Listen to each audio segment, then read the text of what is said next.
Вчера я уже говорила о пневмонии, останавливалась на признаках пневмонии.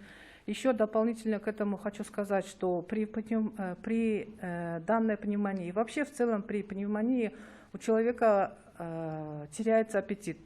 Но, несмотря на это, надо не переставать пить жидкости. У пациентов с сердечно-сосудистыми заболеваниями до 2 литров, у остальных до 3 литров жидкости.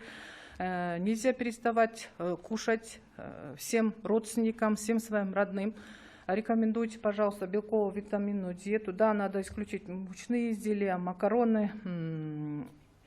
С потом теряется большое количество микроэлементов, витаминов.